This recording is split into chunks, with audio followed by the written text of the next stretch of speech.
the song with your heart. Play the song with your heart. And one time. Hey, throw your- All right, so I want to get to like this topic, right? And I was thinking about this because House of Dragons came out like last week. Sunday. Yeah, insane. Just I wasn't able to watch it at all. Very good pilot episode. Yeah, crazy. Just I wasn't able to watch it on my Fire Stick. It was just the entire app was just gone. Like it was like hacked. It worked on mine. Yeah, cause like dude, literally I would go on there, right, and you click on another show like I was watching Harley Quinn, whatever. It's fine. You click on House of it's not called House of Dragons, but I just call it House of Dragons. It's not? Nah, it's called House. I think it's called House of the Dragon. Oh. But you know how it is, black folks, they call it this. People, other people call it that. So I just call it House of Dragons. It just sounds better, sounds smoother. Yeah. So House of Dragons, and I clicked on it, and all of a sudden the app just went back to the home page, whatever. I'm just like, damn.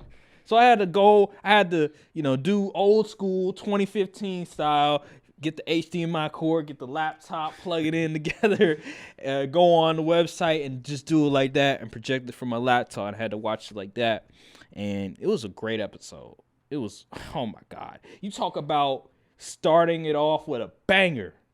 That was a banger. Daemon Targaryen, he's Black Force energy.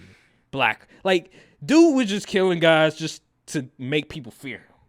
I was like, why would you just slaughter all of the civilians like that? Oh, because we're trying to enforce fear so they won't, commit any crimes. I'm like, dude, they didn't do anything.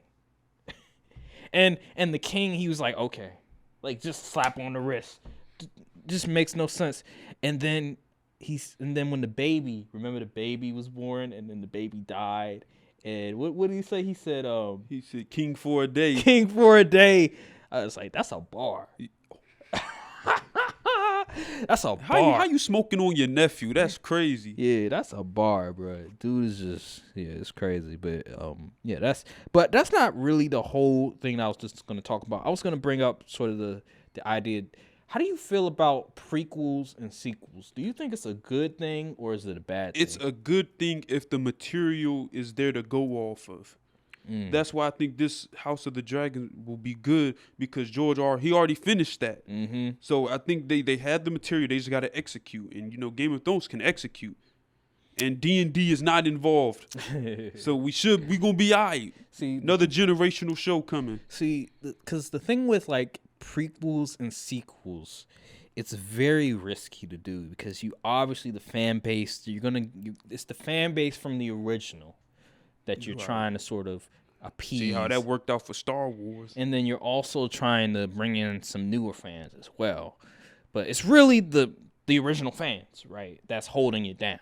And man, just House of the Dragon, bro, like 20 million views. Like I saw something like yesterday.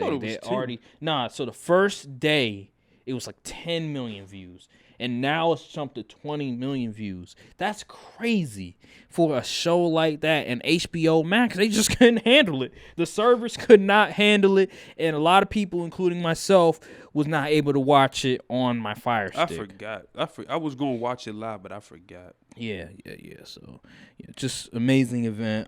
But sequels and prequels, as long as they do a good job, in my opinion, of adding stuff to the sort of verse that we were sort of intrigued, because I think in the Game of Thrones they may have mentioned it, the sort of during that time. I believe it might have been one of the Lannisters or Daenerys sort of mentioned it, where how the whole feud, whatever, I think they might have mentioned it a little bit. But as long as they add stuff and they don't disrespect the characters from the original series, a la Boruto, then we're fine. Because I've watched like a ton of sequels and prequels so far, like Legend of Korra, if you ever watched Better Call Saul, Boruto, and what was it? If you ever watched Power Book 2, those are some of the famous sort of sequels and prequels that I know of. And I think for the most part, besides like I say Boruto, for the most part, those sort of sequels and prequels have been pretty good because you get to like see like more of those characters that you sort of are known, that you know of, and there's like more information about them and sort of their character development and everything. Shippuden is technically a sequel, whether it's a good one. Well, in the manga, it's just called Naruto, and like, yeah, it's not a sequel. They just wanted to market it. It's for marketing purposes. But the thing about like with Boruto, particularly, and why like I'm sort of sorry, like, it's not terrible. I'm not gonna say it's god awful, but one of the things that I just don't like about it is that. So you have like characters from the previous series, they go on to this series, right?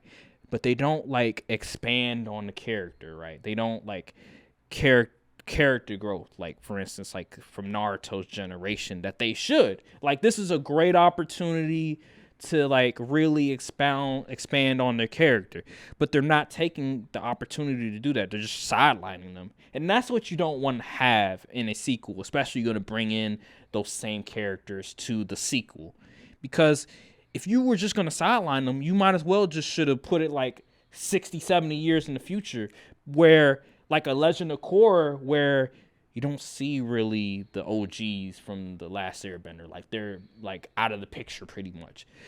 You might as well should have done that. Yeah. And Legend of Korra, what I really love about Legend of Korra is that they sort of some of the things that weren't explained in the previous series because it was wartime, you know, your focus is on the Fire Kingdom and trying to make sure that they're not taking control of the world.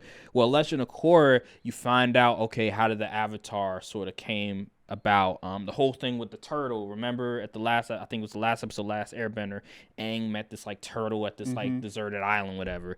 That whole situation, right? And then how the Avatar is able to reincarnate, like just simple stuff like that ties in the whole verse. That's what I like. And then Better Call Saul, if you ever watch I highly recommend watch Breaking Bad, greatest show of all time. Better Call Saul, some of the characters that you see from Breaking Bad on Better Call Saul, you just start to like them more because you see like not just a different side from them, but you see like more of their sort of how they came to be. So is that a sequel? Or it's a prequel. Oh, okay. It's a prequel. So like for instance, like there's this lawyer from Breaking Bad that he's a prominent character, right? But he's the main character of Better Call Saul, right?